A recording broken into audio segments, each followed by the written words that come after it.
5. مركز 2 ومركز 3 ظهراء الجنب. مركز 2 هو الظهير الايمن ومركز 3 هو الظهير الايسر. الاثنين طبعا مهامهم متطابقه، فاللي هنقوله هينطبق على المركزين.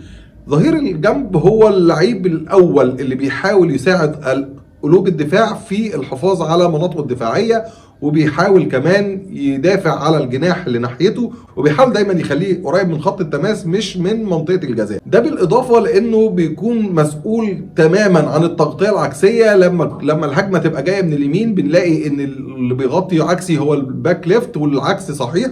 الكلام ده بيأثر جدا في تمركزات دفاعيه كتيره جدا هنشوفها في طرق اللعب. بس ظهير الجنب في عندنا نوعين، نوع اسمه فول باك، راجل كده مهامه دفاعيه صرفه، ما بيطلعش لقدام الا فيما نظر، كبيره انه بيطلع للتلتين الملعب، بيساهم حقيقي في بناء الهجمات ولكنه مش دايما طاير زي ما بيقولوا في الكوره. النوع الثاني بقى هو الظهير الطاير، ظهير مهاجم كده وعمال بقى بيخش يعمل فيها علي معلول، عمال يلعب وان تو هات ويجري في المناطق المفتوحه ويخش المناطق الخطوره ويعمل كروسات، وبيساهم كتير جدا في الاهداف. يكاد يكون تقدر تقول عنه كده وانت ضميرك مرتاح جناح من اللي هنتكلم عنهم في المره الجايه. ايوه المره الجايه ان شاء الله باذن الله هنتكلم عن خط الوسط وخط الهجوم، وبعديها بقى نخش في التكتكه اللي على اصولها وطرق اللعب وازاي اتطورت واي طريقه فيهم المثاليه، وهنكتشف ان مفيش طريقه مثاليه. هنلاقي ان مفيش ولا طريقه مثاليه، وان كل طرق اللعب